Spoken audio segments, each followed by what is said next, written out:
What's up, guys? Welcome to my second attempt at doing the stream today. I guess out here in the jungle, if I have too many of my neighbors online, I just can't stream. So I have an excellent connection now. We should be fine without the lag. So if you were here earlier, I appreciate your patience because I'm going to kind of start at the beginning again. I was asked by a subscriber to do a light stream basically on Anton Lavey, who I wouldn't consider really an influence so much as just a kindred spirit and an ally that I discovered as a child, which might sound kind of crazy but I really was like 9 or 10 years old when I found the Satanic Bible in a Spencer's gift store in Spotsylvania, Virginia, I think, or Fairfax, Virginia, or somewhere. Yeah, I was in Fairfax, I guess. And at the time, I was going to the Salvation Army Church to try to hook up with girls, even though I absolutely detested Christianity. Even as a little kid, I could tell that it was an extremely oppressive force, and I absolutely hated it. All the music that I loved was, satanic as hell. Luckily, I was a smart enough kid that I didn't really believe in Satan, and I didn't want to be evil, but I certainly did reject Christianity. And I wasn't at all surprised to discover that Anton Lavey's Little Black Book was not actually demonic or evil at all. And I didn't then, and I don't now agree with everything that he says in there. But it is something that I appreciate that this guy did this in 1966, of course. He basically just copied the Book of the Law and put a little twist on it. But the format of it and the ideas and stuff are kind of the same. It's sort of like Crowley for dummies, a much more easily digestible, palatable version of that. The Church of Satan did not believe in a literal Satan. Neither do I. I don't believe in any real, beings of that kind. There are forces in the universe that these things symbolize. And I'm not saying that none of those forces are intelligent. We have managed to constrain all sorts of visible forces to do our will, which is the very definition of magic. Electricity, gravity, hydrotherm,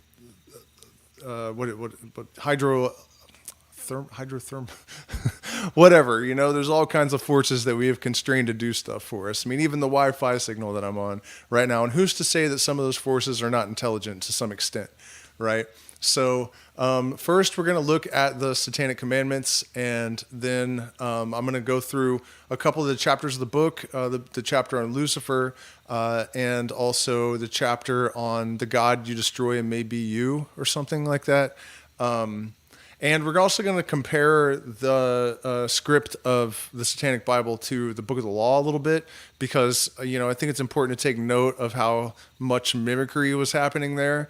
And I don't know if I mentioned this already, but I'm going to talk about some of the deep mystical aspects of, mystical Satanism, and what these myths really actually symbolize, Basically, one of the interpretations of Satan is that it's like the negative or nothing, the void itself.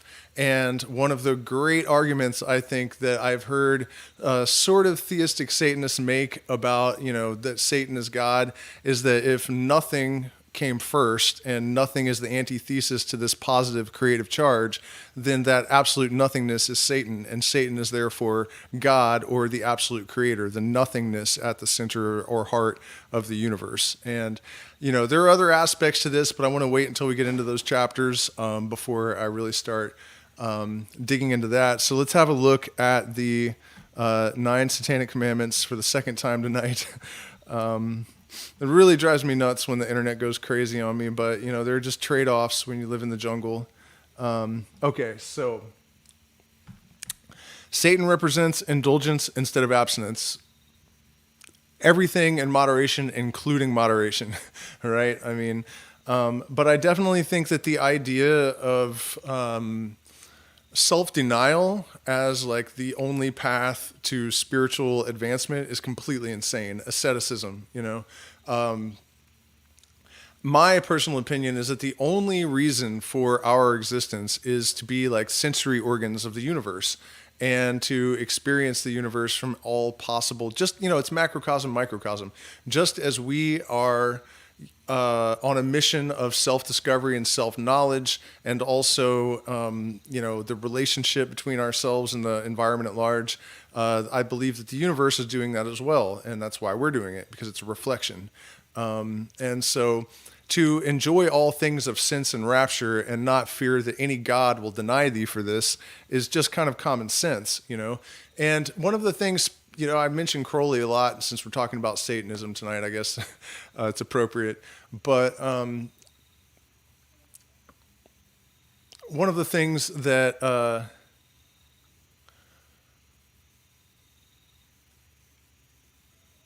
damn, I totally just lost my train of thought. Crowley. What the hell was I going to say about Crowley? Yeah, well, anyways, I mean, the experience of, Crowley, do as thou wilt shall be the whole of the law. Love is the law, love under will. So this doesn't actually mean to do anything you want. It doesn't give you permission to hurt people. Your will ends where someone else's begins. People in the United States, back when people cared about having rights, used to say that your rights end where someone else's begin. Nowadays, I think they just say your rights end. That's the end of the story. But, so you just kind of take for granted that you can fulfill your own desires as long as you don't conflict with anyone else's. And the basic idea of thelema, at least, is that if you are truly aware of your singular fundamental purpose and you constrain every breath, every thought, every deed to that purpose, you won't come into conflict with other people. Stars do not collide. Apparently they do, but it's extraordinarily rare. And so that's basically the idea, that if you put yourself on your natural orbit, there's really no reason for you to have conflict with anything else. And really the natural state of humanity should be more or less peace, because all systems tend toward homeostasis. So if no one shakes the ant farm, then things would sort of be in harmony, And harmony actually implies dissonance to an extent. So it doesn't mean that there's absolutely no dissonance. That wouldn't work. That wouldn't be a story. There wouldn't be, that's just not even the objective. But certainly we could be doing much better than we are. Satan represents vital existence instead of spiritual pipe dreams. This is a really important statement, I think, along with the next one. Satan represents undefiled wisdom instead of hypocritical self-deceit. Christianity is largely based on the idea of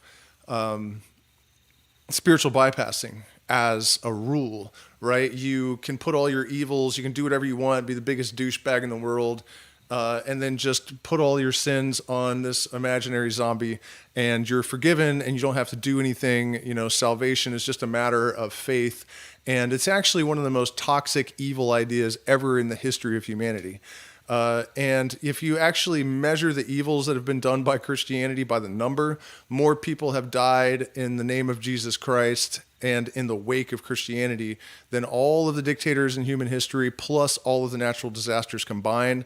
And then if you add to that all of the oppression and suppression that leads to depression, that has come from being separated from our ancestral roots. Here in South America, you see the influence of Catholicism everywhere, and it makes people vapid and boring, and you know what I mean? There's nothing good about it at all, really. It's just like soul-sucking horror, the effect of Christianity on humanity. It's literally the worst thing that ever happened to humanity. And again, I'm not a Satanist, but if I had to choose this doctrine or that one, and one of the things that people say about it is that it's a misapplication of the religion. And that's not actually possible, because any magician understands that things are thought forms, and Jesus himself said, judge a man not by his intentions, but by what fruits he but by the fruits of what he does, something to that effect. So if you judge Christianity by Jesus's own metric, it's the evilest thing in human history, the evilest influence in human history.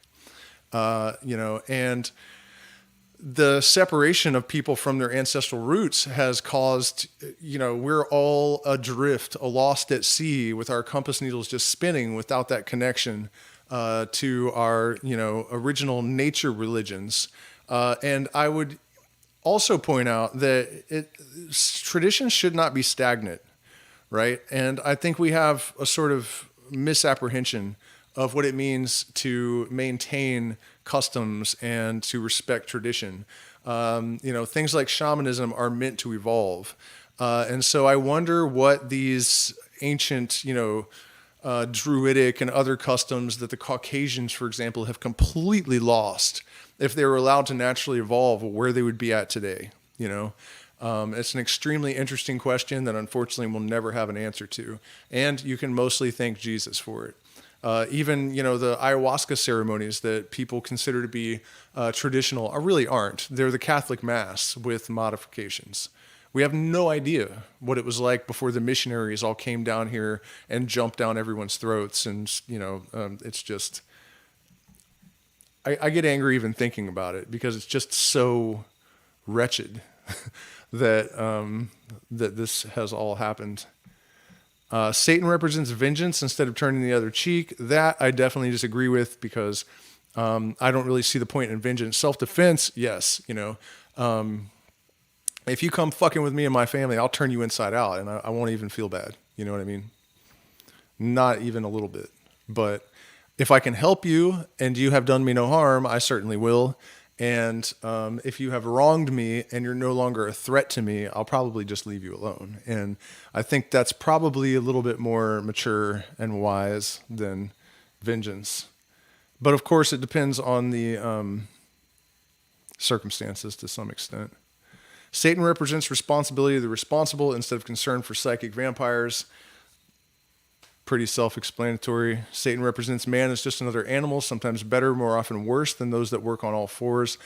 Because of his divine, spiritual, and intellectual development, he has become the most vicious animal of all. I don't think that it's necessarily just the religions. The religions are used to control people, and then they're played for politics, like Hamas and Israel right now, or Palestine and Israel. Ostensibly it's about religion, but there's obviously some puppet masters with agendas.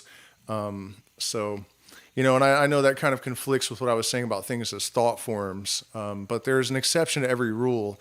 And, it is, I'm not saying that political manipulation, I guess this is a better way to contextualize this. I'm not saying that political manipulation hasn't made Christianity worse. But there definitely are some fundamental elements of it that make it, so that it's damaging to the human race. One of those being the spiritual bypassing. Instead of working on yourself, put your shit on a zombie and then you're good. That's not cool. Also, the idea that someone else can suffer for your sins. I don't care if it's supposed to be God, whatever. It's still completely insane. And the way the human mind works is very much holographic. So once you set a precedent in your neural pathways, it's going to basically replicate everywhere. So when you have these ideas, these imprints created in your biocomputer at a very young age, they sort of inform all of the rest of your worldview. And, in the case of the last two examples that I just gave, that is not good. It's absolutely not good. Satan has been the best friend the church has ever had, as he has kept it in business all these years. All right. Well, let's look at the book of Lucifer.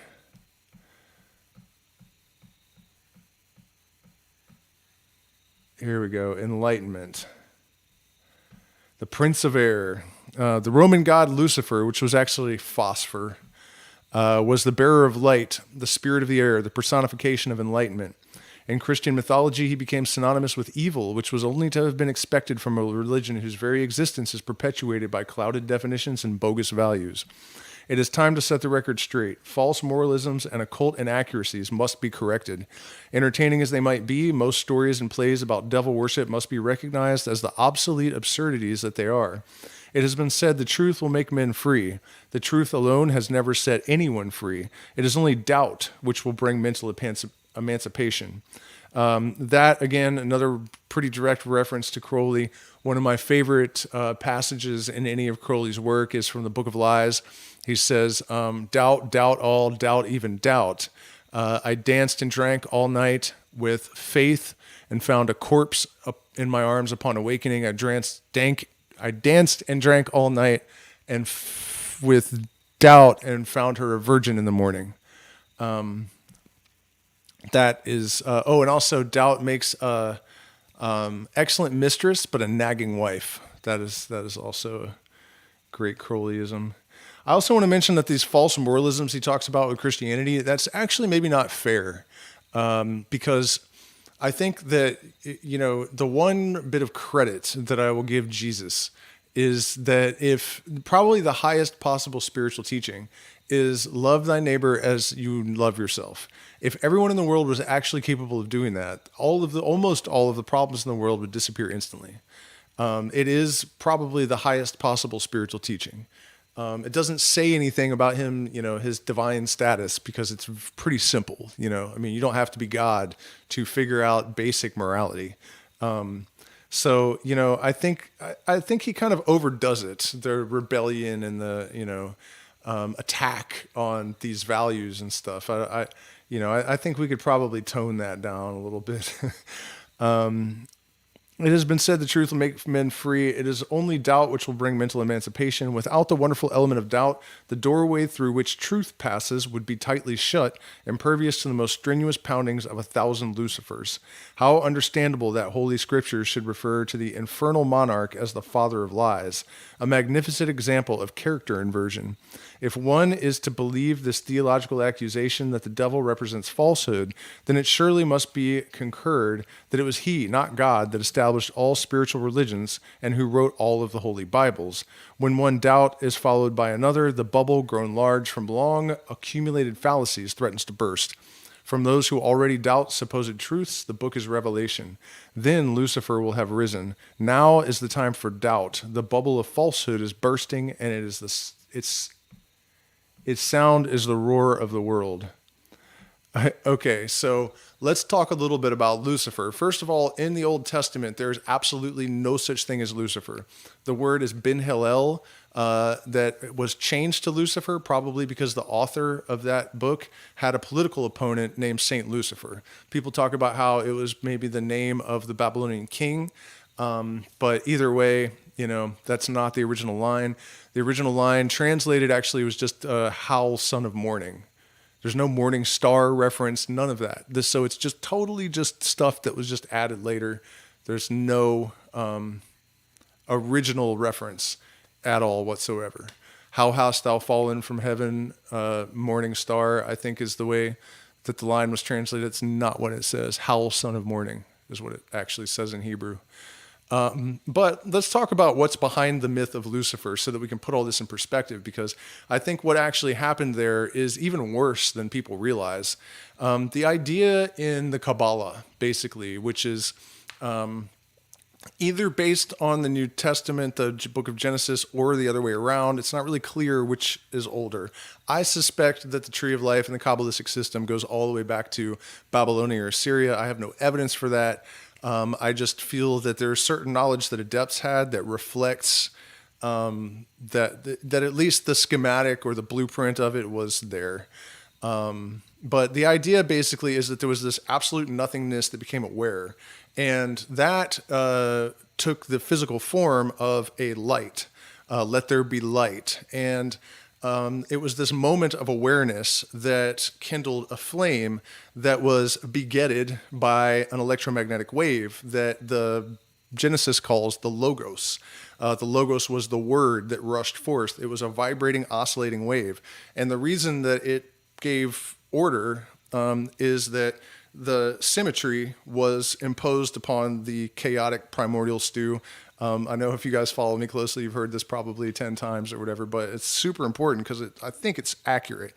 And so symmetry imposed order upon the chaotic stew of the primordial soup. And by a process of replication, by reflection, which you can actually see in the Fibonacci sequence, the way it goes back and then forward and then copies itself back and then goes forward. That's just because once this process was set into motion, every other process mirrors it in some way, shape, or form. And so the light bearer was that wave. It was that vibration. And so when we have demonized the Lucifer in the Garden of Eden, we actually have demonized consciousness itself. And that is, to me, the absolute most extreme blasphemy possible, really, because what you're doing is sort of subjugating you're using religion to deter actual spiritual development in people. It's the wickedest thing possible, in my opinion.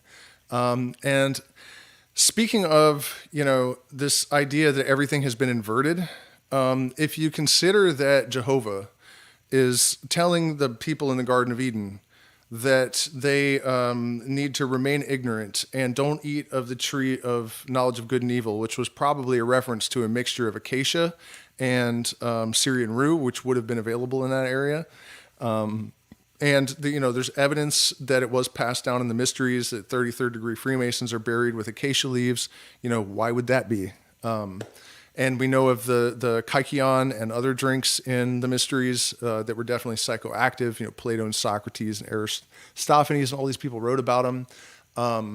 Definitely the inner circle of, what we would now refer to as the Illuminati were consuming this drink, and it bestowed this knowledge called the apoptyae.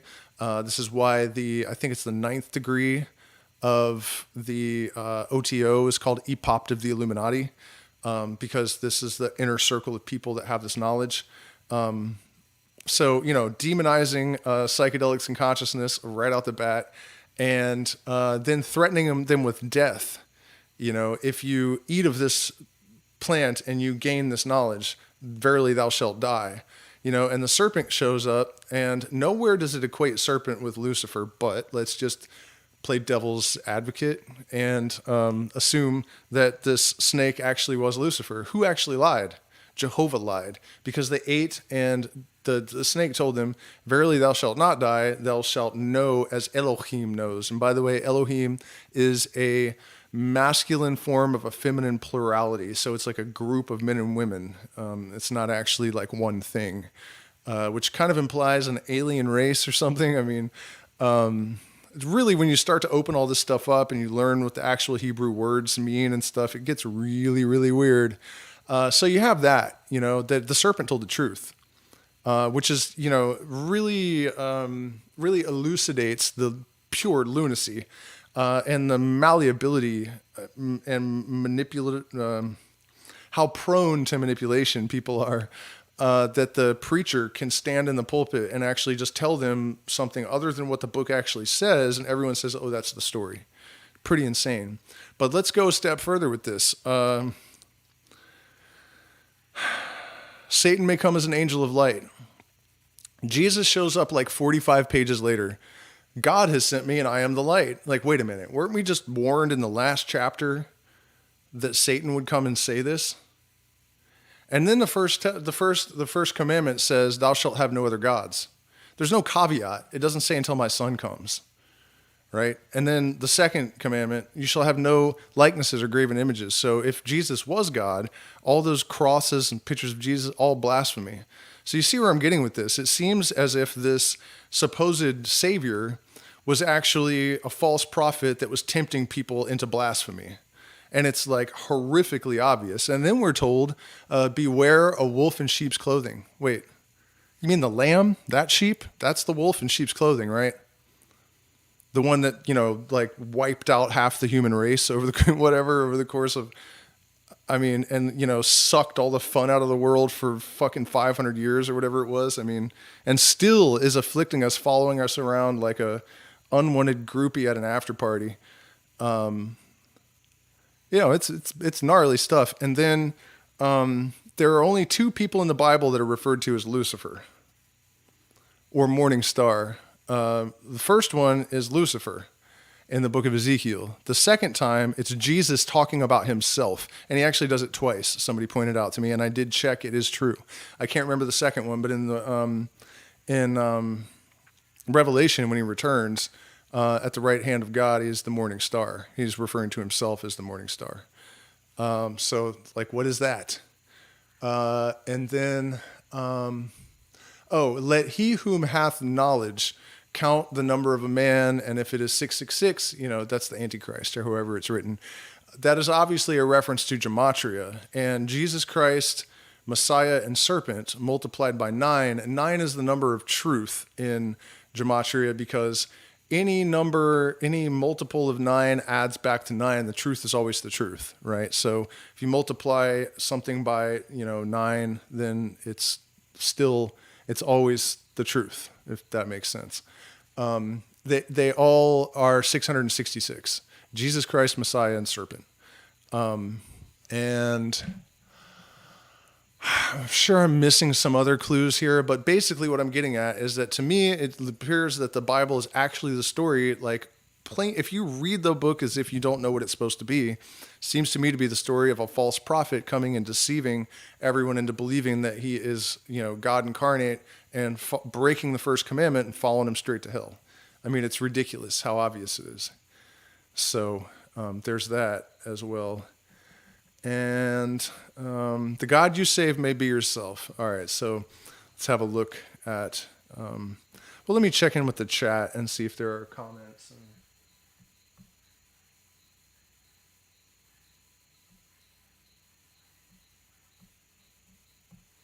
All right, nothing that I absolutely need to respond to at the moment. All right, all religions of a spiritual nature are inventions of man.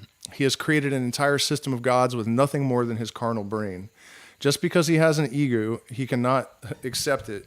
He has to externalize it into some great spiritual device, which he calls God. God can do all the things man is forbidden to do, such as kill people, perform miracles to gratify his will, control without any apparent responsibility, etc. If man needs to such a God and recognizes that God, then he is worshiping an entity that a human being invented. Therefore, he is worshiping by proxy the man that invented God. Is it not more sensible to worship a God that he himself has created in accordance with his own emotional needs, one that best represents the very carnal and physical being that he has the idea power to invent a God in the first place? Some interesting points raised here. The fact that this God of the Old Testament, there's a lot of really crazy shit if you really just stop and think it through. I'm sure that's not news to any of you guys. But you have like right-wing Christian fundamentalists like, no abortions, and I agree with, who's that comedian with the bald head that kind of yells? And I said this, I lost my female patrons. I couldn't believe it, because this seems so obvious to me. I support your right to get an abortion. But I also think you're killing a baby. You know what I mean? It's both things. Like, there is DNA at the moment of conception. You're playing host to a baby. But I still support your right. I just, you're obviously killing a fucking baby. I mean, let's just be real about shit here. But the fundamentalist Christian argument is that, God would never allow you to kill a baby. The Pharaoh's like, creep across the land, killing firstborn man. That old Metallica song, right? You guys know the story. I mean, what are they talking about? And then I actually did a, stitch on TikTok that kind of caught fire for a minute, where this lady was saying, these Satanists are actually committing blood sacrifice with innocent children. And I was like, really? Have you not read the Old Testament, the New Testament? Both of them, really. But your God committed blood sacrifice of his own innocent child, and you define evil, the ultimate evil, as a person that would commit blood sacrifice of an innocent. And you worship a God that did exactly that thing. Like, if brain dead was a person, it's it's fucking mind blowing. It really is. So, you know, there was something else here, to kill people, perform miracles, worshiping by proxy the man, the physical being, and there's true self in the form of God. It did inspire some other thought. It recognizes that God who worships an enemy. I don't really, okay, that's the thing about worship. You know, when I was studying ayahuasca, I was basically working in the Shuar way. And their way of praying is that you need to sit up. Like when you take your tobacco and you pray, you do not prostrate yourself on the ground. You do not grovel before God. I actually learned that lesson with San Pedro on a mountaintop a little while back, a couple of years ago, in a terrifying fashion. That, you know, this, what we think of as God, or what is described as God, is basically our consciousness and energy amplified. So if you're groveling and being pathetic and begging and like fearful, that's just the dumbest possible thing you can do. You know, you need to have respect. You need to conduct yourself in a way that is worthy. Do not bring an impure offering before the altar of the Most High. You know what I mean? Carry yourself right. Dictate yourself as if you have respect for yourself. And this isn't about being arrogant in the way that a lot of Satanists, you know, say, to be prideful and arrogant. And, you know, I mean, that's just kind of silly. But I think there's a happy medium.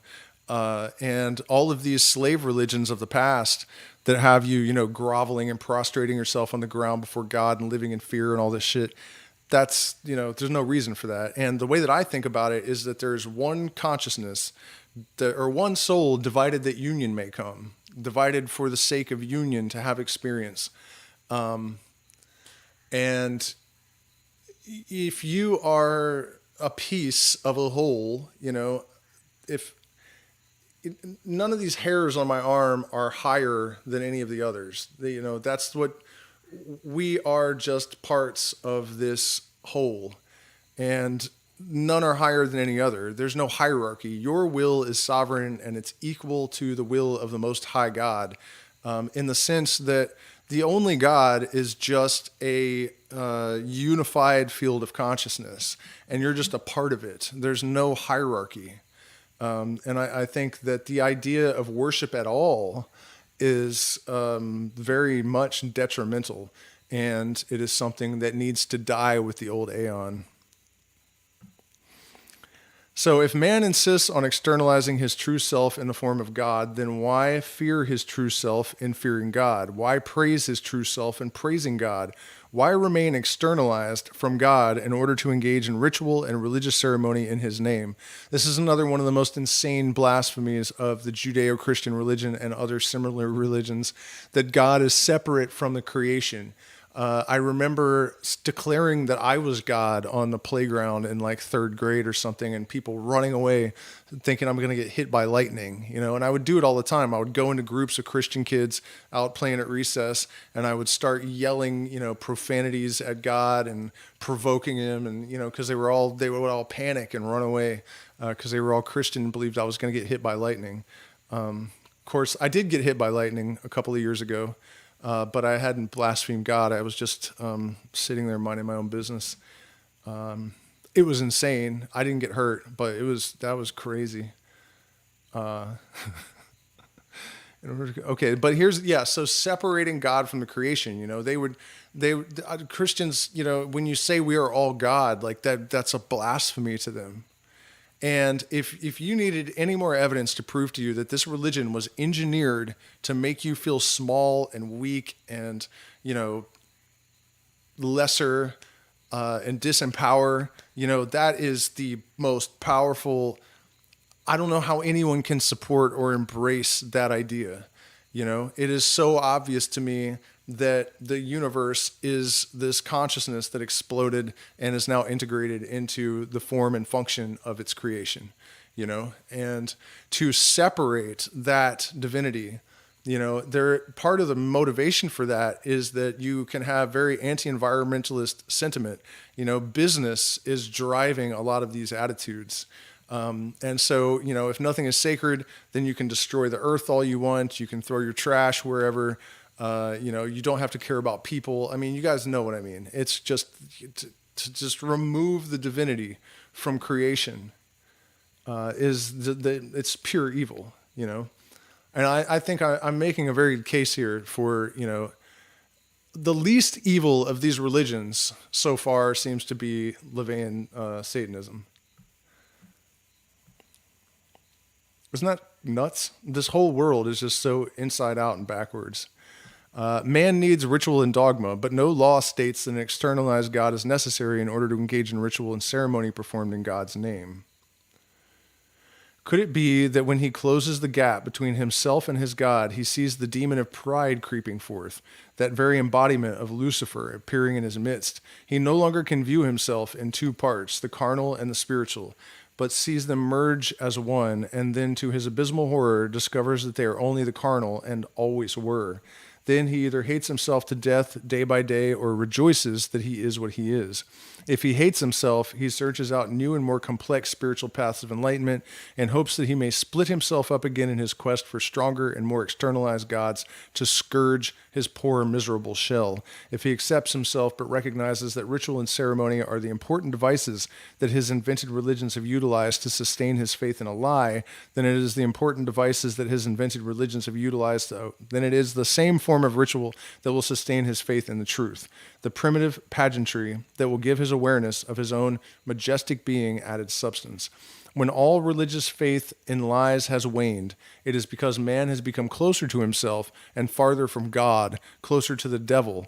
If this is what the devil represents, and man lives his life in the devil's fane with the sinews of Satan moving in his flesh, then he either escapes from the cacklings and carpings of the righteous or stands proudly in his secret places of the earth and manipulates the folly-ridden masses through his own satanic might, and until that day when he may come forth in splendor proclaiming, I am a Satanist, bow down, for I am the highest embodiment of human life.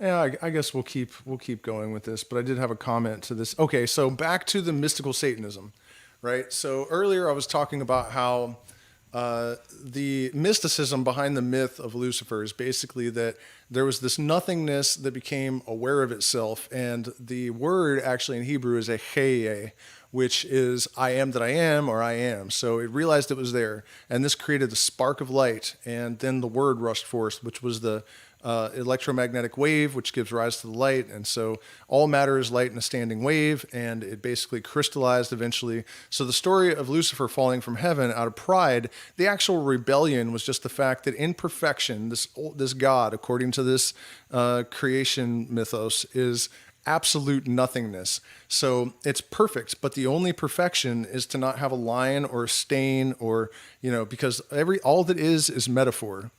And so, there's no darkness in this purity. So there can be no lines, there can be no color, there can be nothing, because it's just absolute perfection. It's absolute nothingness. And so the choice is either you remain in this absolute nothingness for all of eternity, which is being with God, or you can descend into duality with all of the shit that comes with that, right? So that is the actual rebellion against God, is that anything that moves moves without will, or it moved against the nothingness of God. It rejected God, and so it fell and descended into matter. And, when he's talking about the pride of Lucifer and all that stuff, what I'm talking about is the actual stuff that the myth describes. There was something else to that, though.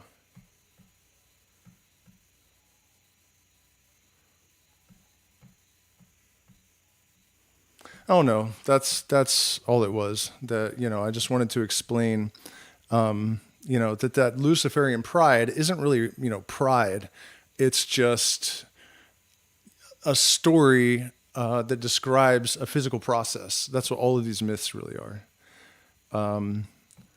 So let's talk about the new satanic age, because we are moving into another era of satanic panic. The conspiracy theorists are all babbling about how people are eating adrenochrome from babies' heads, which is one of the dumbest conspiracy theories. It's right up there with flat Earth.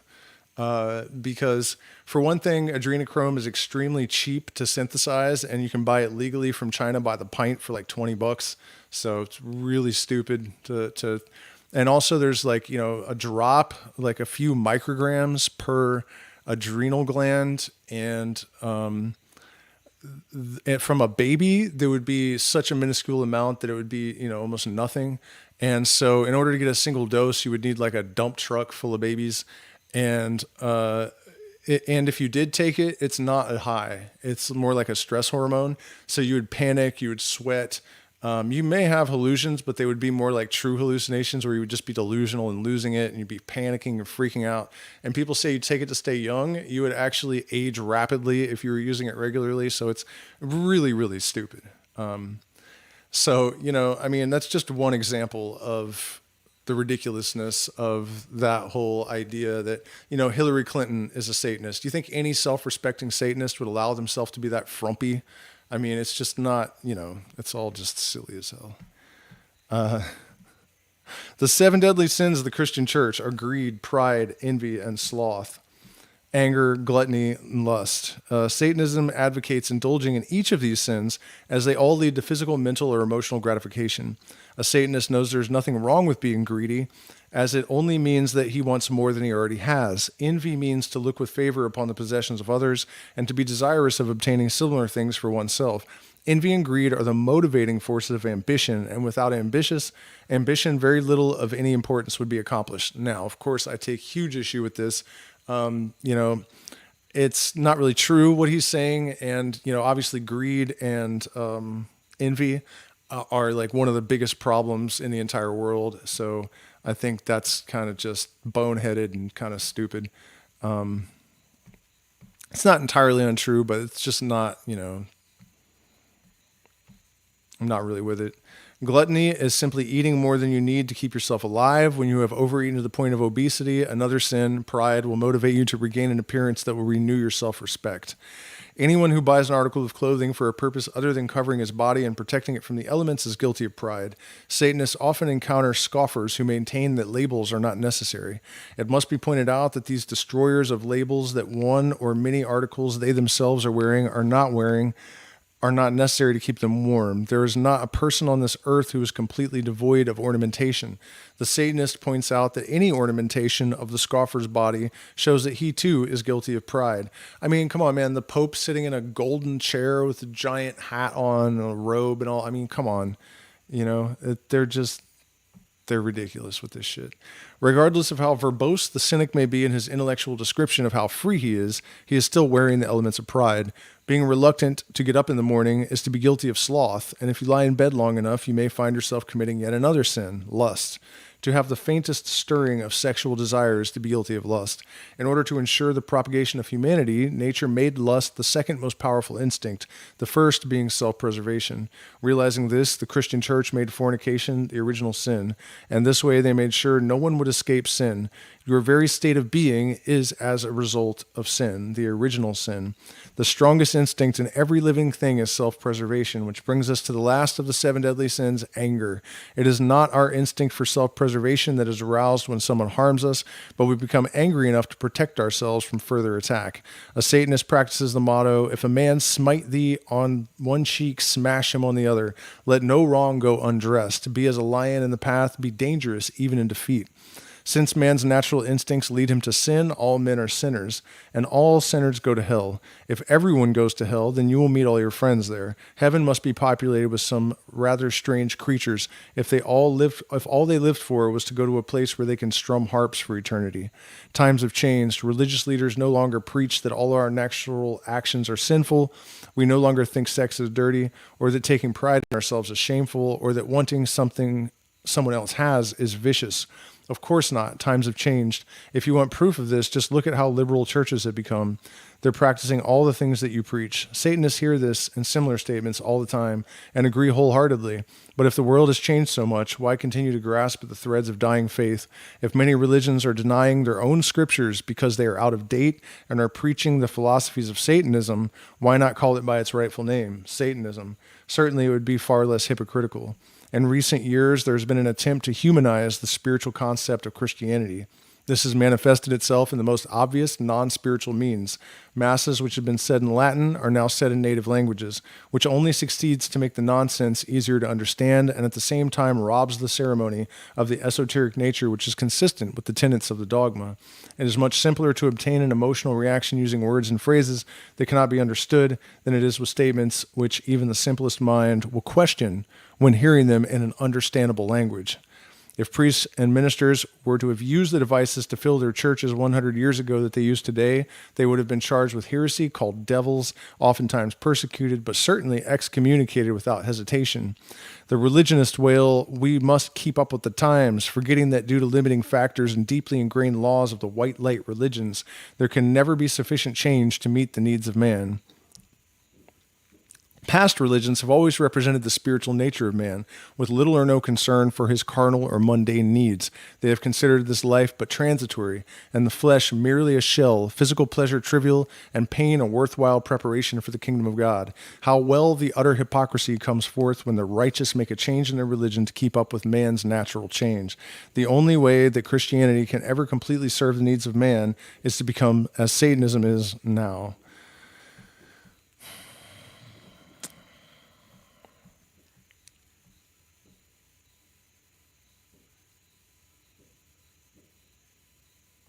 So let's abandon this text. Let me see. There's actually a good number of folks in here. Jesus Christ is not the name of the Lord. Jesus Christ did not exist. Jesus Christ was engineered by the Roman consulate in order to try to pacify the Palestinians. His entire campaign was built on the military campaign of Titus, so he followed the same exact trail. Jesus walking on water, he's the sun. He's, 3 days on the Southern Cross. A lot of people don't realize that, but the constellation of the Southern Cross it takes him 3 days to pass through it. It dies and resurrects every day and walks on water. Sunlight reflects on the water. I mean, it's just ridiculous. Come on, get over it. It's not real. It was never real. It's not, it's a tool to trap and enslave you. That is all Christianity is. And you're not doing anyone any favors by maintaining it. It's a horror that has been perpetuated on mankind for far too long.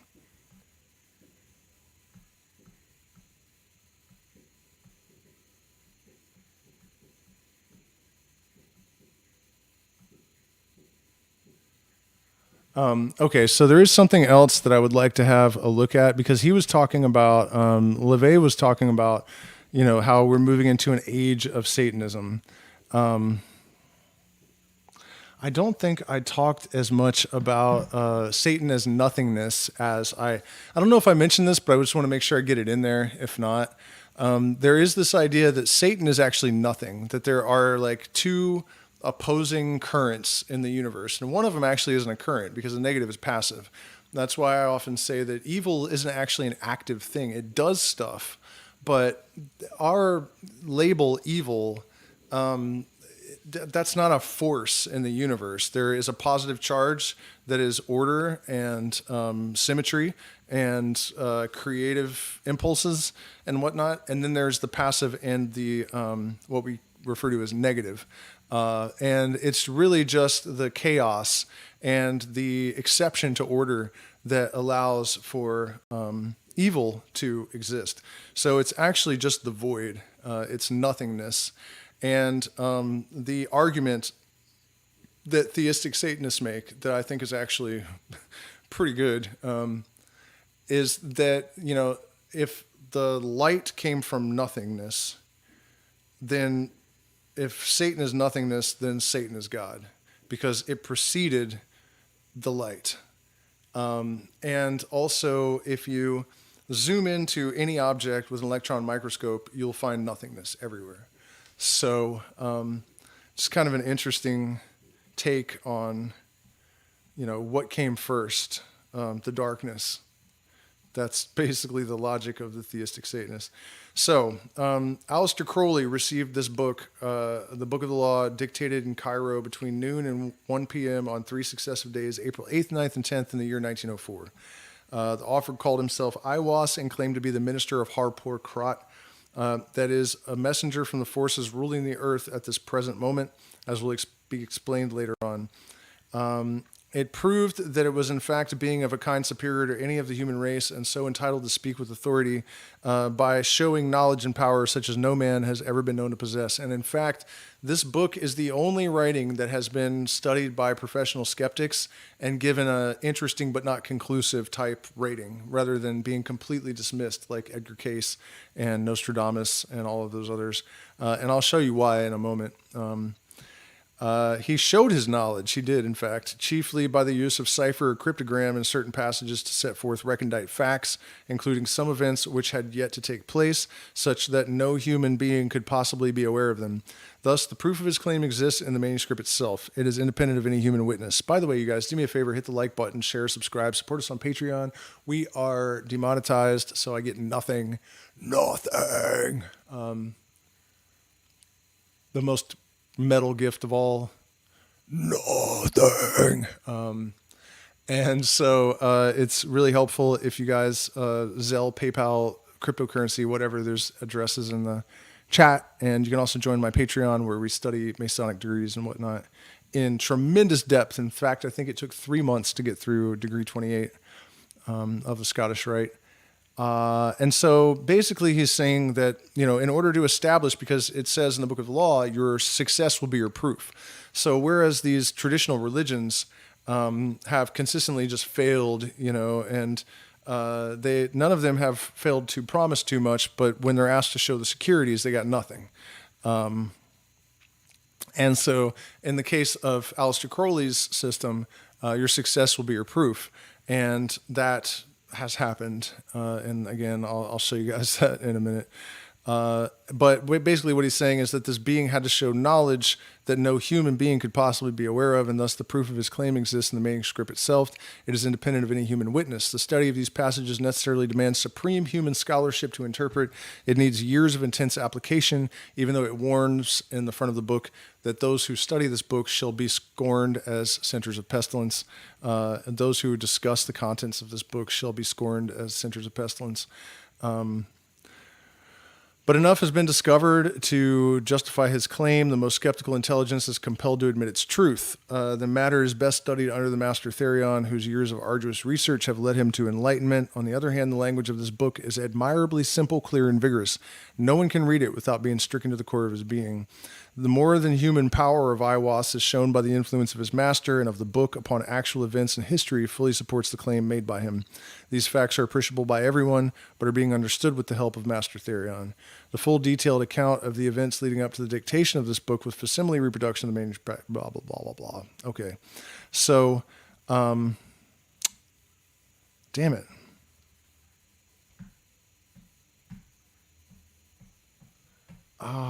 I just realized that this doesn't actually have let me see if I can find one with the intro, because that's actually what I was looking for.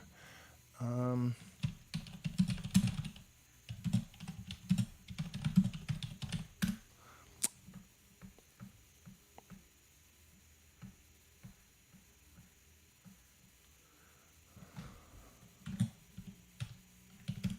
be a bummer if I can't find that, because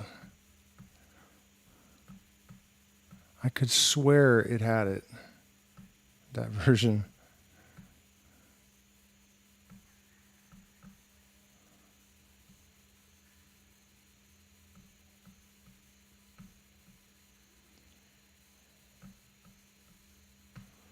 Let's see. Nope, that's the same one.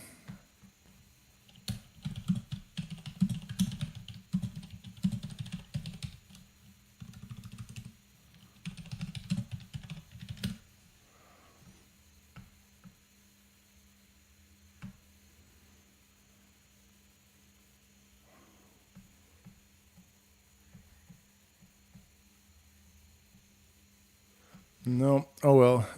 Basically, the references to the knowledge that Aiwass demonstrated that he couldn't possibly have known. There are a couple of things that really stand out. One of them is that he said that we will know that the new aeon is really upon us when people are communicating with entities via drugs, take wine and strange drugs and know me thereof. And of course, we have people, all over the planet now smoking DMT and talking to DMT entities and drinking ayahuasca and communicating with spirits in that way. And then people will become more bisexual and epicene. I do, well, I shouldn't say that. That comes a little bit too close to breaching client. Even if I didn't say names, I don't think that's good. So let me try to be more general about this.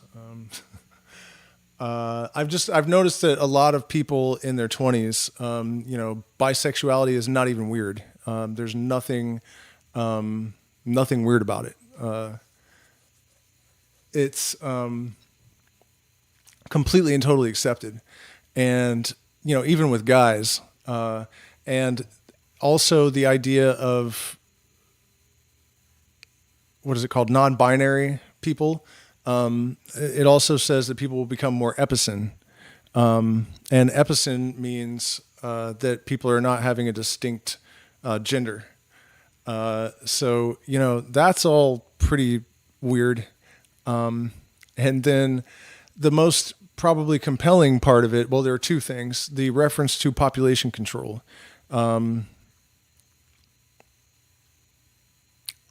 Society only moves by the light of genius. The herd will be destroyed in mass.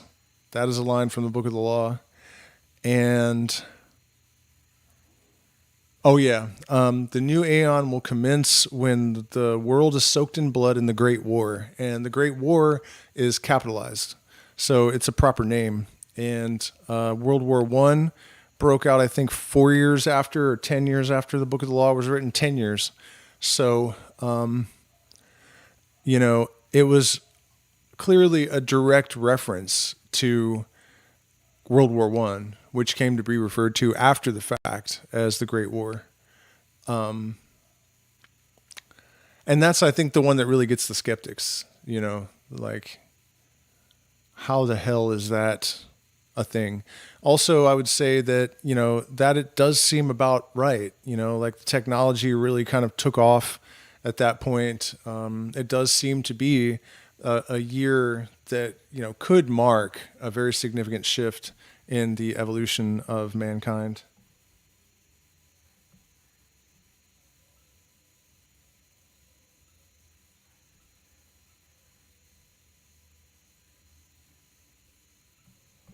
By the way, you guys, I am totally down with AMA. I did want to find this, some of these passages in the Satanic Bible. Wait a minute. Oh, no way. I didn't know the Enochian keys were included in... Did you guys know there's actually recordings of Aleister Crowley speaking Enochian on YouTube? There's also this band called Acacia Strain. Check this out. Oh no, my stream might get shut down. We'll give it a shot. It's worth it. Hopefully the stream doesn't get shut down. What are they called? Acacia Strain. Damn, what is the name of the song though? Might be Wormwood.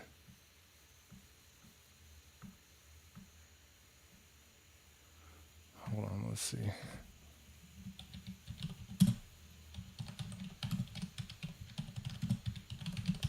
The album starts with Crowley reading this amazing poem, and what the hell? Do any of you guys know? Oh, it's Human Disaster. That's what it is.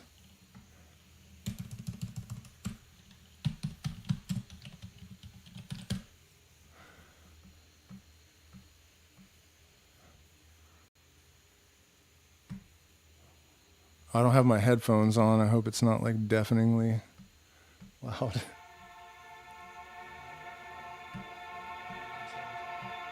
Bury me in the nameless grave. I came from God, the world to save. I brought them wisdom from above, worship and liberty and love. They slew me, for I did disparage their poor religion. I don't know if you could hear that or not. I can't hear anything. Well, I guess. By the way, you guys, the music streams are returning tomorrow. Or, yeah, hopefully tomorrow. Where did the Satanic Bible go? All right, so let's find this.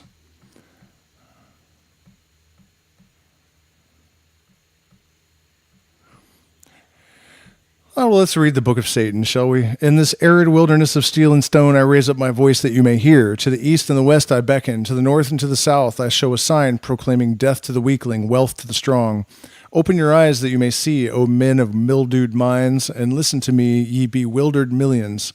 For I stand forth to challenge the wisdom of the world, to interrogate the laws of man and of God. I request reason for your golden rule, and ask the why and wherefore of your 10 commandments. Before none of your printed idols do I bend in acquiescence, and he who saith, Thou shalt to me, is my mortal foe. I dip my forefinger in the watery blood of your impotent mad Redeemer, and write over his thorn-torn brow, the true prince of evil, the king of slaves. No hoary falsehood shall be a truth to me. No stifling dogma shall encramp my pen. I break away from all conventions that do not lead to my earthly success and happiness. I raise up in stern invasion the standard of the strong. I gaze into the glassy eye of your fearsome Jehovah and pluck him by the beard. I uplift a broad axe and split open his worm-eaten skull. I blast out the ghastly contents of philosophically whited sepulchres and laugh with sardonic wrath. Behold the crucifix. What does it symbolize? Pallid incompetence hanging on a tree. I question all things as I stand before the festering and varnished facades of your haughtiest moral dogmas. I write thereon in letters of blazing scorn. Lo and behold, all this is fraud.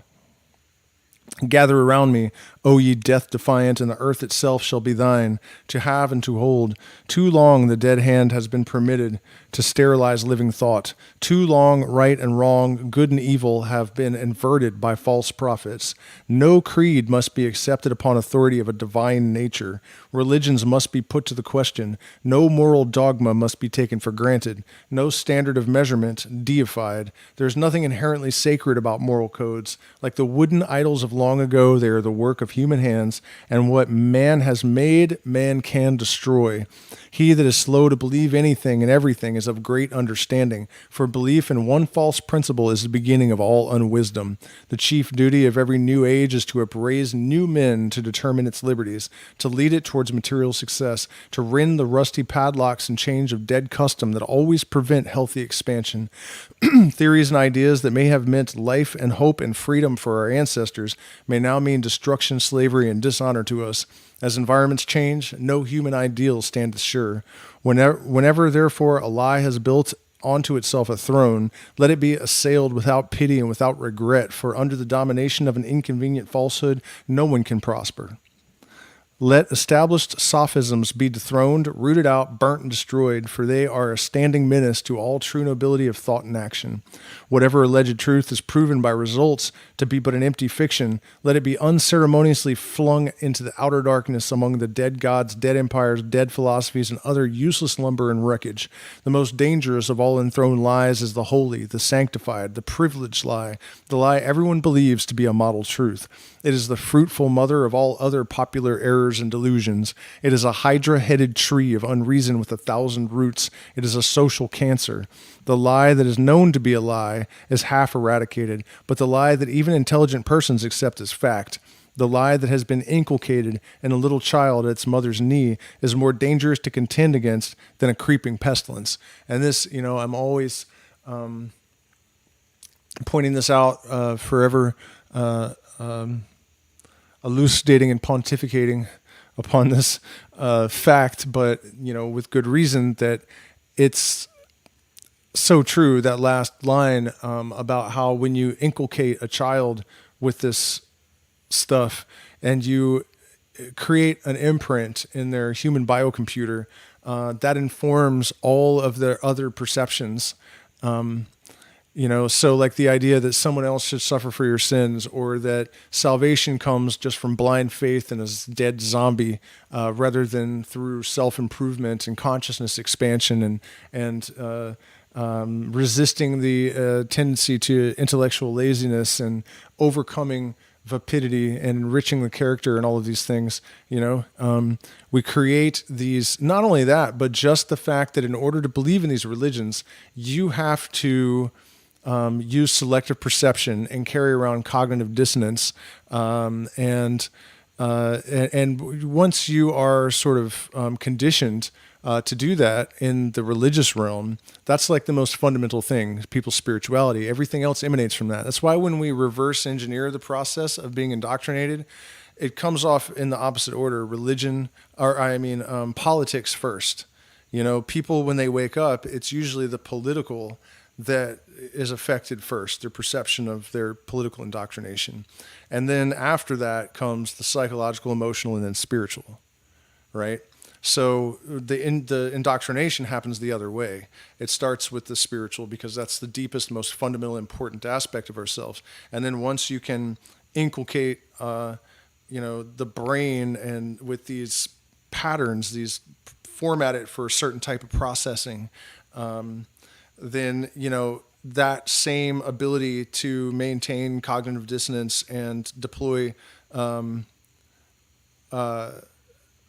selective perception in order to maintain obviously bad ideas and beliefs, that they transfer.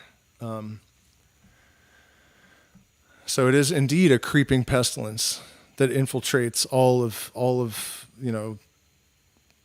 the sociological strata. Popular lies have ever been the most potent enemies of personal liberty. There is only one way to deal with them: cut them out to the very core, just as cancers. Exterminate them root and branch, annihilate them, or they will us. And this, people a lot of times, I think, find me to be too direct and, intense about things. And I give no fucks about that because that's what we have to do at this point. If you have cancer and you treat yourself for a cold, you're going to die. And that is the sort of soft, blunted approach that the sheeple have been conditioned, in order to ensure that they don't break out of their shackles. So I'm not playing along. And if it upsets you, go suck Satan's cock. Basically, that's how I feel about that. Oh, something I failed to mention earlier is that if you equate Lucifer with Satan, which there's nothing in the Bible that says to do that, but if you do, one of the ways to understand this is that the whole, that nothingness, that perfection is God, and that wave, that light that is our consciousness, is the devil, right? So the individual ego is the devil, and the collective, the totality of creation is God, right?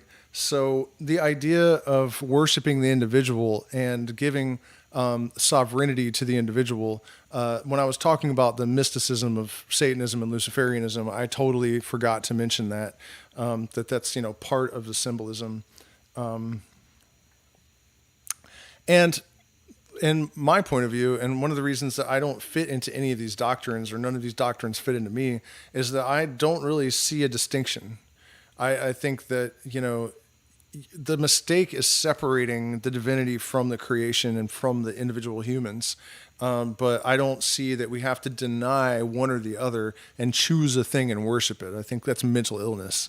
It's just a matter of, honoring the entire creation as, equally sovereign. All people is equally sovereign. And, animals even to an extent. But certainly at least understanding that it is all a manifestation of one thing doing one thing, and sort of regarding it with equal value, the entirety of it.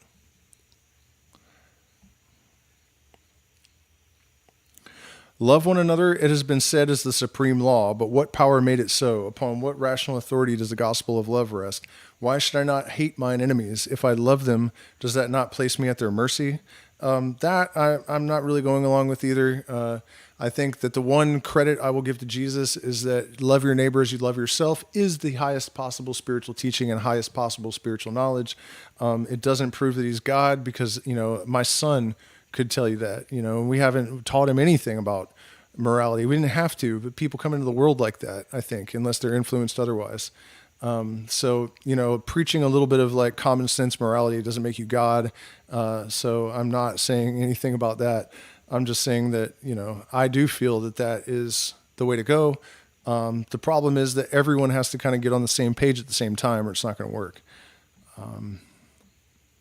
But we should all move in that direction, I think, because our state of being, our state of consciousness, our spiritual disposition is a vibratory signature. It's an oscillation of a wave. And entrainment tells us that all lower waves entrain with higher waves. So really, whoever's at the highest cycle is dictating to the rest of us where our consciousness is going to be. Those are the primum mobiles. And so, we actually can move higher up that ladder without fear of being taken advantage of or other people not acquiescing in the ascension process because they don't have a choice. This is why the magician is confident about constraining a demon, because it is a lower vibrational frequency, and so it has no choice but to constrain with his higher cycle. This is why dogs are subservient to humans as well, and other types of animals that could just kill us. Sometimes they figure that out and they do it, but you know what I mean? Is it natural for enemies to do good unto each other? And what is good? Can the torn and bloody victim love the blood-splashed jaws that rend him limb from limb? Are we not all predatory animals by instinct? If humans ceased wholly from preying upon each other, could they continue to exist? Is not lust and carnal desire a more truthful term to describe love when applied to the continuance of the race? Is not the love of the fawning scriptures simply a euphemism for sexual activity, or was the great teacher a glorifier of eunuchs? And that all rubs me the wrong way entirely. I feel like, the sort of devaluation of love and the sort of like reducing it to animalistic instinct. That's just like one of the reasons I actually stopped reading Lavey is that, a lot of his other books were just so pointlessly raunchy and just gross that, that just doesn't appeal to me at all. And I had enough of it. Just that kind of shallow, dirty, I don't get it. It's not my thing. Love your enemies and do good to them that hate and use you. Is this not the despicable philosophy of the spaniel that rolls upon its back when kicked? Hate your enemies with a whole heart, and if a man smite you on one cheek, smash him on the other. Smite him hip and thigh for self-preservation is the highest law. He who turns the other cheek is a cowardly dog. Give blow for blow, scorn for scorn, doom for doom, with compound interest liberally added thereunto. Eye for eye, tooth for tooth, eye, fourfold, hundredfold. Make yourself a terror to your adversary, and when he goeth his way, he will possess much additional wisdom to ruminate over. Thus shall you make yourself respected in all walks of life, and your spirit, your immortal spirit, shall live not in an intangible paradise, but in the brains and sinews of those whose respect you have gained.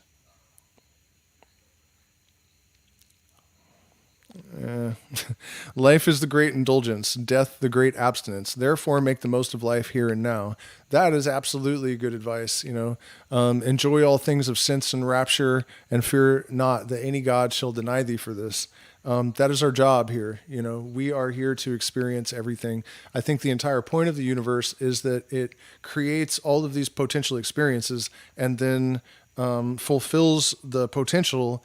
And once all of those potentials have been fulfilled, it collapses. And this is symbolized by the pentagrams, right? The inverted pentagram is actually a symbol of the descent of light into matter.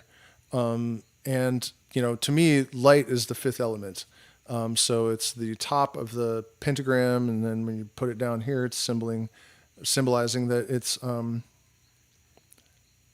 crystallizing in Malkut.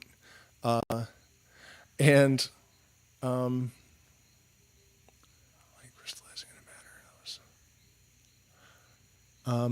And a really interesting demonstration of the success will be your proof idea in the Western occult tradition. In the Hebrew tradition, I guess, the tetragrammaton, YHVH Yod He Vav He, each of those letters symbolizes also an element. And if you take the letter shin and place it in the center of the tetragrammaton, so it becomes the pentagrammaton, that letter shin actually represents like spiritual fire, not like elemental fire as opposed to like actual fire. And so when it descends into matter and you say the word out loud, it's Yoshua, which is Savior. So matter is redeemed when it is animated by spirit. And then when all of the potential possibilities are fulfilled, then the redintegration of that light back to matter back to light, occurs. And redintegration is an archaic word that means the restoration of something to a former state. So that's what all that is about. And so I don't remember why exactly. Oh yeah, mostly I wanted to demonstrate that pentagrammaton thing, which is pretty goddamn insane. But what I was really getting at is that, you know, the point of our existence, as far as I can tell, is to experience all of this stuff. And so the idea that we're supposed to deny ourselves and deny all of these experiences in order to attain to spiritual whatever is just, you know, complete muckery. As far as I'm concerned, there is no heaven of glory bright and no hell where sinners roast. Here and now is our day of torment. Here and now is our day of joy. Here and now is our opportunity. Choose ye this day, this hour, for no redeemer liveth. Say unto thine own heart, I am mine own redeemer. Stop the way of them who would persecute you. Let those who devise thine undoing be hurled back to confusion and infamy. Let them be as chaff before the cyclone, and after they have fallen rejoice in thine own salvation. Then all thy bones shall say pridefully, Who is like unto me? Have I not been too strong for mine adversaries? Have I not delivered myself by mine own brain and body? And that's what's up. That's what's up. The whole idea, you know, as I've been saying, of putting your sins on a zombie, and also prayer. You know, if you want to make something happen, you need to direct the electromagnetic energy. You know, you are connected to a field. Michael Levin has proven this. Check out his work if you have not. You're connected to an electromagnetic field, and although the influence of your thought is very subtle, almost nothing really. You know, I'm sorry if New Age life coaches or manifestation coaches have convinced you otherwise, but you know, for most people, it's going to be almost imperceptible, and it actually takes a long time, I think, to influence. Like, you need to come up with a plan 10 years ago, and then your consciousness over time can help to assemble the circumstances. I do believe that that happens, but it's not like the New Agers try to spell it out to be.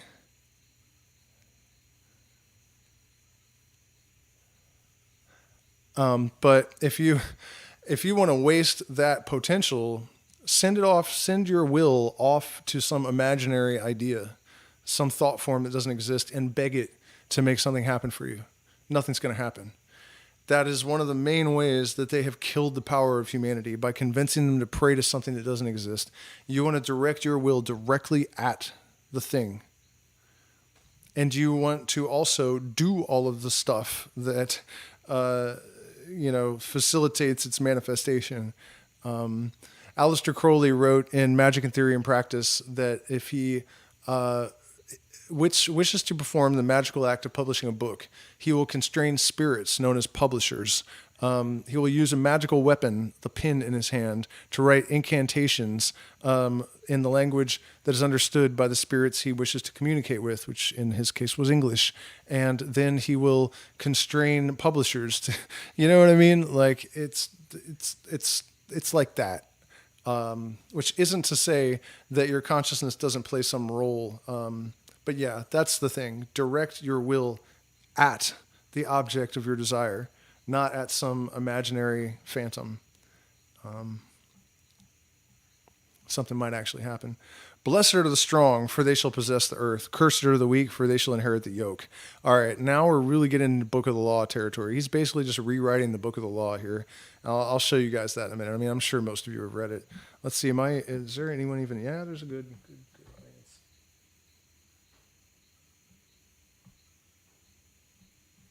All right. Where are we at now? Yeah, you guys keep smashing the like button, and don't forget to send millions of dollars to my Cash App and PayPal and whatnot. Otherwise, I'll stop doing this. And then, you guys will have to watch, I don't know, Dakota or something. I don't know who people watch that also watch my channel. It used to be Dakota was like the number one person that people that watch my channel also watched. Cursed are the weak, for they shall inherit the yoke. Blessed are the powerful, for they shall be reverenced among men. Cursed are the feeble, for they shall be blotted out. Blessed are the bold, for they shall be masters of the world. Cursed are the righteously humble, for they shall be trodden under cloven hooves. Blessed are the victorious, for victory is the basis of right. Cursed are the vanquished, for they shall be vassals forever. Blessed are the iron-handed, for the unfit shall flee before them. Cursed are the poor in spirit, for they shall be spat upon. Blessed are the death-defiant, for their days shall be long in the land. Cursed are the gazers towards a richer life beyond the grave, for they shall perish amidst plenty. Blessed are the destroyers of false hope, for they are the true messiahs. Cursed are the God-adorers, for they shall be shorn sheep. Blessed are the valiant, for they shall obtain great treasure. Cursed are the believers in good and evil, for they are frightened by shadows. Blessed are those that believe in what is best for them, for never shall their minds be terrorized. Cursed are the lambs of God, for they shall be bled whiter than snow. Blessed is a man who has sprinklings of enemies, for they shall make him a hero. Cursed is he who doeth good unto others, who sneer upon him in return, for he shall be despised. Blessed are the mighty-minded, for they shall ride the whirlwinds. Cursed are they who teach lies for truth and truth for lies, for they are an abomination. Thrice cursed are the weak, whose insecurity makes them vile, for they shall serve and suffer. The angel of self-defeat is camped in the souls of the righteous. The eternal flame of power, through joy, dwelleth within the flesh of the Satanist. And then we are back to the book of Lucifer.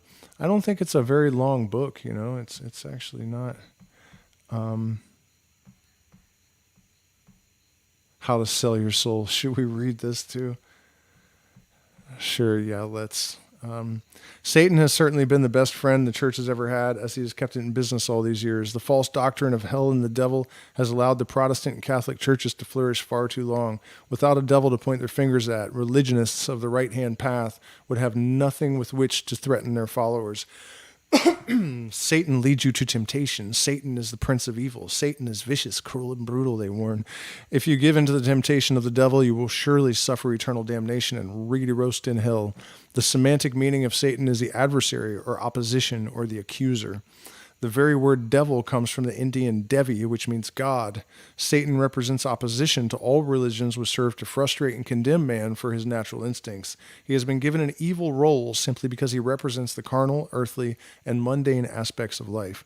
Satan, the chief devil of the Western world, was originally an angel whose duty was to report human delinquencies to God. It was not until the 14th century that he began to be depicted as an evil deity who was part man and part animal, with goat-like horns and hooves. Before Christianity gave him the name of Satan, Lucifer, etc., the carnal side of man's nature was governed by the god, which was then called Dionysus or Pan, depicted as a satyr or faun by the Greeks. Pan was originally the good guy who symbolized fertility and fecundity. Whenever a nation comes under a new form of government, the heroes of the past become villains of the present. So it is with religion. The earliest Christians believed that the pagan deities were devils, and to employ them was to use black magic. Miraculous heavenly agents they termed devils. Miraculous heavenly agents they termed white magic. This was the sole distinction between the two. The old gods did not die. They fell into hell and became devils. The boogie, goblin, or boogaboo, used to frighten children, is derived from the Slavonic blog, which means God, as does Baga in Hindu. Many pleasures revered before the advent of Christianity were condemned by the new religion. It required little changeover to transform the horns and cloven hooves of Pan into a most convincing devil. Pan's attributes could be neatly changed into charged with punishment sins, and so the metamorphosis was complete. The association of the goat with the devil is found in the Christian Bible, where the holiest day of the year, the Day of Atonement, was celebrated by casting lots for 2 goats without blemish, one to be offered to the Lord and one to Azazel. The goat carrying the sins of the people was driven into the desert and became a scapegoat. This is the origin of the goat, which is still used in lodge ceremonies today, as it was also in Egypt, where once a year it was sacrificed to a god. The devils of mankind are many, and their origins diversified. The performance of satanic ritual does not embrace the calling forth of demons. This practice is followed only by those who are in fear of the very forces they conjure. Supposedly, demons are malevolent spirits with attributes conducive to the deterioration of the people or events that they touch upon. The Greek word daemon meant a guardian spirit or source of inspiration. And to be sure, later theologians invented legion upon legion of these harbingers of inspiration, all wicked. In fact, the demon of thelema or Crowley system is actually the genie or genius. And this is interesting that, when someone is really, really good at something, we just sort of instinctively call them wizards, right? And the real purpose of the Western occult tradition is to develop knowledge and conversation of the holy guardian angel or the higher self or the higher genius. And so, that is a really interesting fact that people sort of intuit that and know, that they call a wizard a whiz. And I think it's because we can remember back in the day when, even Europeans had magicians, basically, that guided the king and queen. And we remember when there were wizards in our village, and they were the smartest people. They were the alchemists. They were the ones that figured out that you could use electricity to knock a proton off of mercury and turn it into gold. In our collective memory, we know this, and that's why when someone is a genius or has genius or is connected with genius, we call them a wizard. And so this reintroduction and reconnecting with these ancestral roots has within it the potential to revitalize our intellect and our creativity as individuals and collectively as a species. An indication of the cowardice of magicians of the right-hand path is the practice of calling upon a particular demon who would supposedly be a minion of the devil to do his bidding. The assumption is that the demon, being only flunky of the devil, is easier to control. Occult lore states that only the most formidably protected or insanely foolhardy sorcerer would try to call forth the devil himself. Crowley? The Satanist does not furtively call upon these lesser devils, but brazenly invokes those people that infernal army of long-standing outrage, the devils themselves. This is just kind of him just going off at the mouth, I think. And it kind of indicates that he doesn't really understand magic, because the fact is that entrainment, as I was saying earlier, is what gives the magician confidence that he can constrain these devils or demons to his will, because they are at a lower cycle and they have no choice but to entrain with the consciousness of the magician. So, that was just kind of going off the deep end and running his mouth, in my opinion. And then we have the four proud princes of hell listed: Satan, adversary, opposite, accuser. The stumbling block is another name. Lucifer, the bringer of light, enlightenment, the heir of the morning star, the east. Belial, Hebrew, without a master, baseness of the earth, independence, the north. Leviathan, Hebrew, the serpent of the deeps, the sea, the west. And then a big list of daemons. Do we want to keep going with this? Choose an animal. Nah, I don't really think that we... Satanic sex.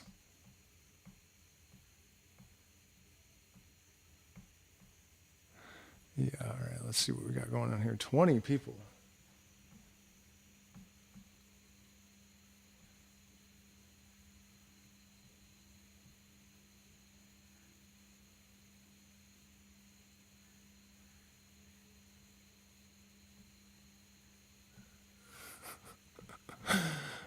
Christian finally got up out of here. I've witnessed enough. Yeah, probably because you were starting to realize that you're out of your goddamn mind.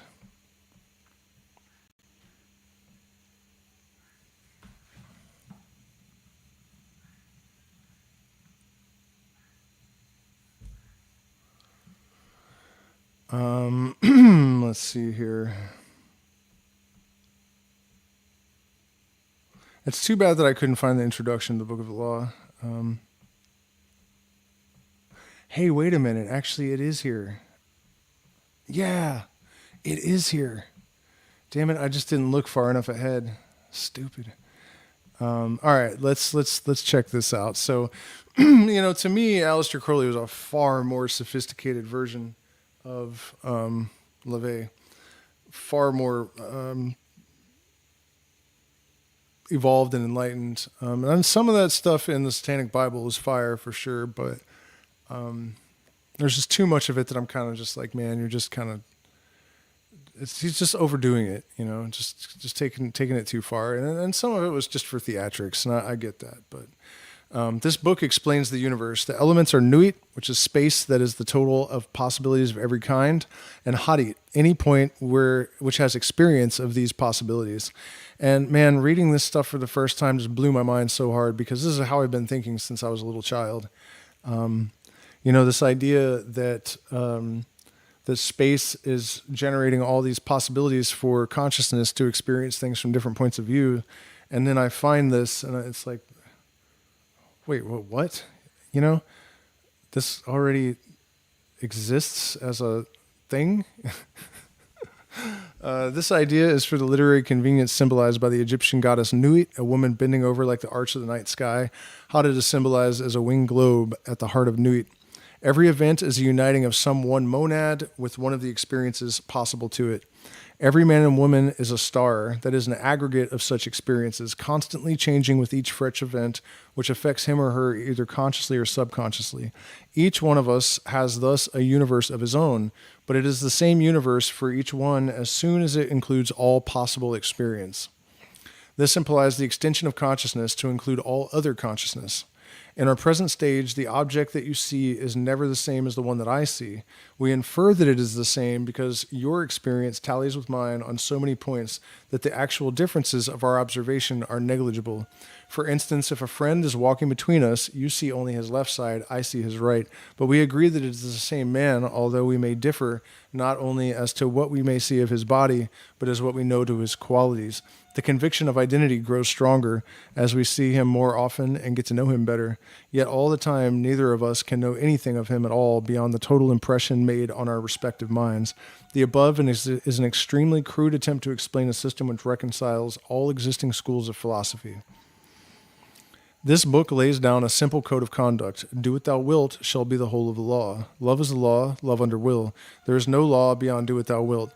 This means that each of us stars is to move on our true orbit as marked out by the nature of our position, the law of our growth, the impulse of our past experiences. All events are equally lawful and everyone necessary in the long run for all of us in theory, but in practice, only one act is lawful for each of us at any given moment. Therefore, duty consists in determining to experience the right event from one moment of consciousness to another. Each action or motion is an act of love, the uniting with one or another part of Nuit. Each such act must be under will, chosen so as to fulfill and not to thwart the true nature of the being concerned. The technical methods of achieving this are to be studied in magic and theory and practice or acquired by personal instruction from the Mighty Master Therion and his appointed assistants. Thelema is Greek for will and has the same numerical value as agape or agape. I'm not really sure how to say that. The Greek for love. The new aeon. The third chapter of this book is difficult to understand and may be very repugnant to many people born before the date of the book, April 1904. It tells us the characteristics of the period on which we are now entered. Superficially, they appear appalling. We see some of them already with terrifying clarity, but fear not.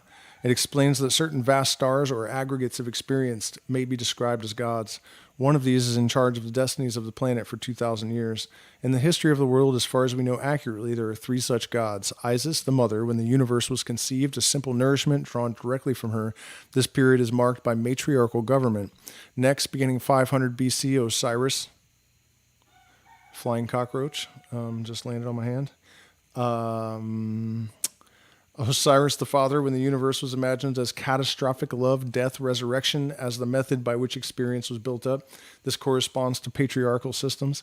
Now Horus, the child, in which we come to perceive events as a continual growth, partaking in its elements of both these methods, and not to be overcome by circumstance. This present period involves the recognition of the individual as a unit of society. We realize ourselves as explained in the first paragraphs of this essay. Every event, including death, is only one more accretion to our experience, freely willed by ourselves from the beginning, and therefore also predestined. This god, Horus, has a technical title, Heru Ra-Ha, a combination of twin gods, Ra-Hor-Kuit and Hor-Por-Krat. The meaning of this doctrine must be studied in magic and theory and practice. He is symbolized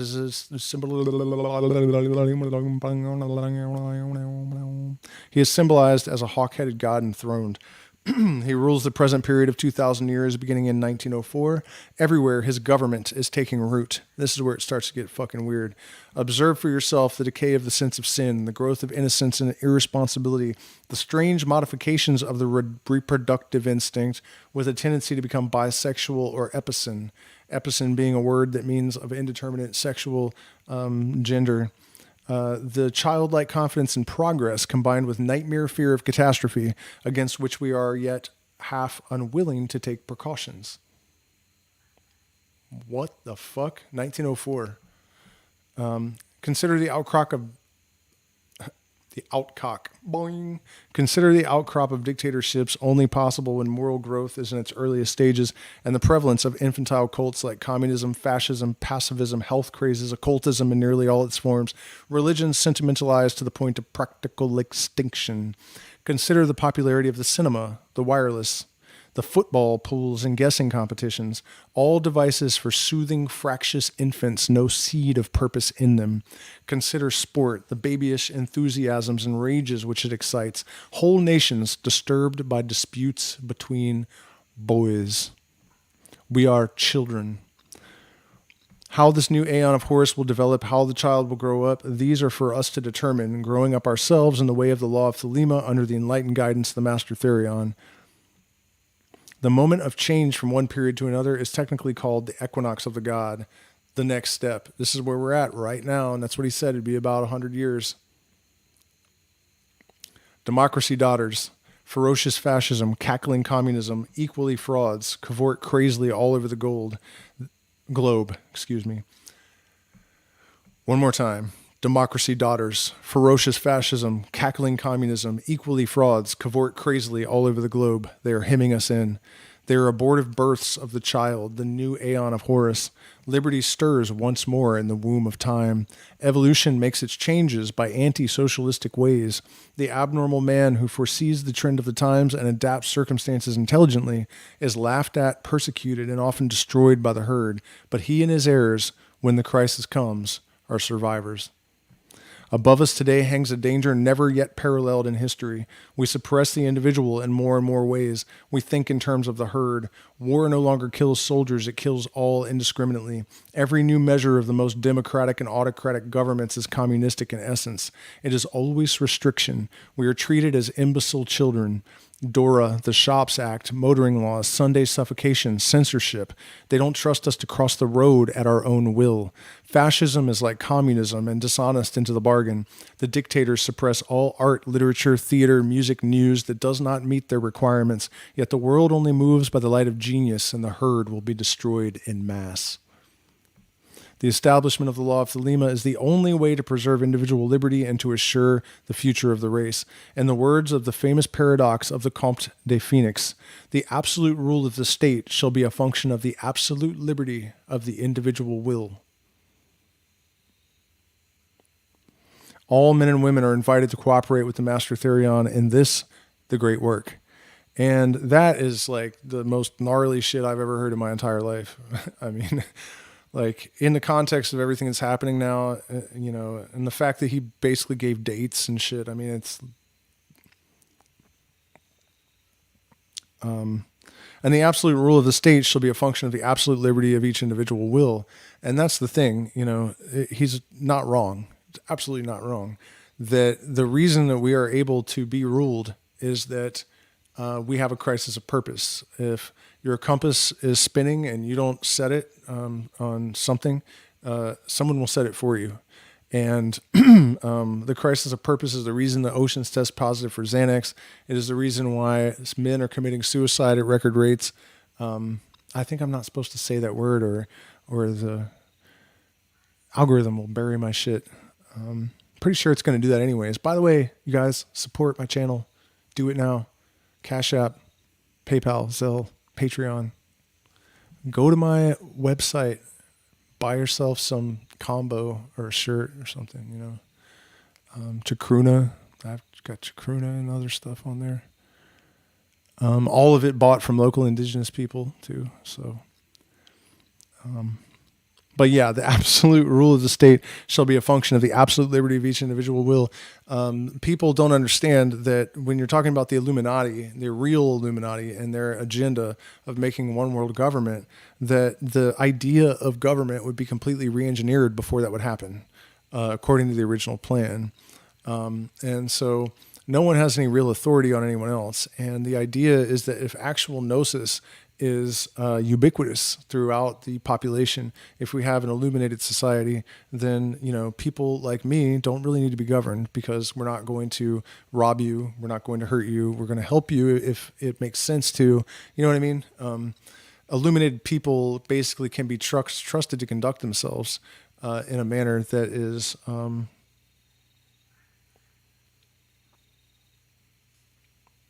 befitting of not being governed, and you get to a certain point where not only do you not need to be governed, you won't tolerate it. And that's what will happen if everyone becomes aware of their real fundamental true self and true will. And that is why, because Crowley was not wrong, that's what's happening. That's where people were starting to move. That is why you have a screen in your face all day. That is why, surveillance and fear. And it's crazy too. You look at the patterns repeating in history. There's a Kennedy running for president. Psychedelics are blowing up. There was racial tensions, but I think they failed. They really tried to stir up the racial tensions. But from what I've seen, the temperature on social media kind of seems like, black people don't really care if white people use the N-word correctly at this point, a lot of them, you know what I mean? And like, people are able to joke with each other like they weren't able to in the 90s and stuff. I mean, it seems like it's actually, my camera's gone. It's actually improving. Let me switch to a different camera. That actually means I've been streaming for quite a while, so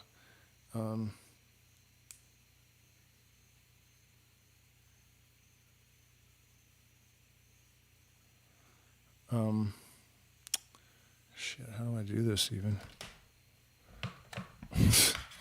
What was I saying? I feel like it was important, and I want to get this, wrapped up on a solid note here.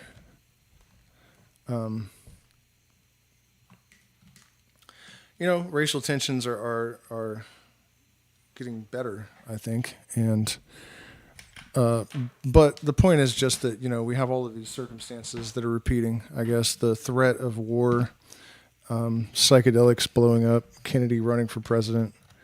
I'm pretty sure we've been in exactly these same circumstances before. Interest in spirituality and individuality and just like last time at the very beginning of it, there was all of this effort on the part of the establishment to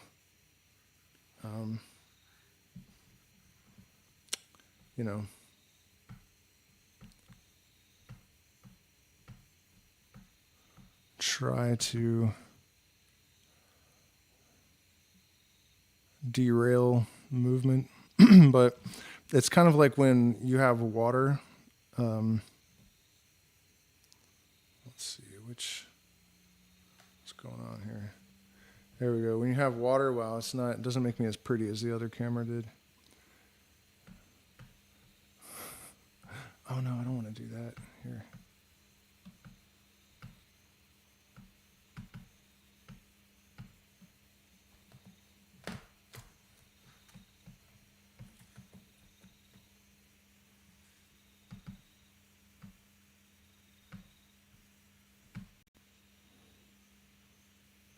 All right.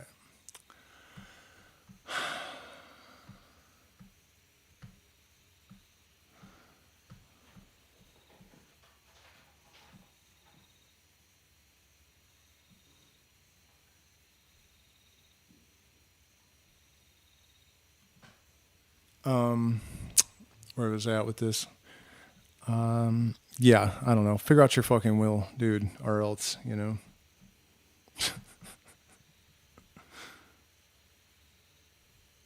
Satanism represents responsibility to the responsible instead of concern for psychic vampires. Many people who walk the earth practice the fine art of making others feel responsible and even indebted to them without cause.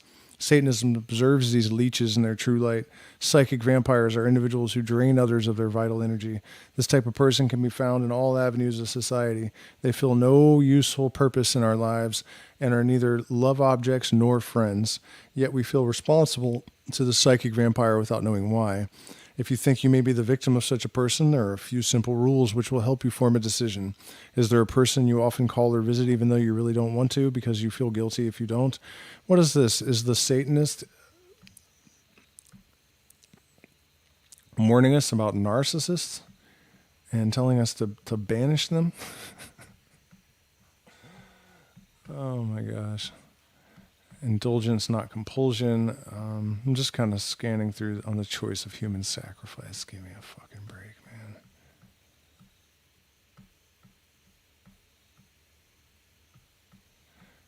Yeah, you know, I think we probably got everything that we need to get out of here. So it's almost 1 in the morning. No, it is 1 in the morning. So I'm gonna go ahead and fuck right off. But thank you guys so much for spending this time with me. I hope it was enlightening. And I'll be back tomorrow with my first music stream in quite some time. And it's going to be sick. So show up and send me millions of dollars tonight. When I wake up, my Cash App better be just like dripping with Skrilla. Good night.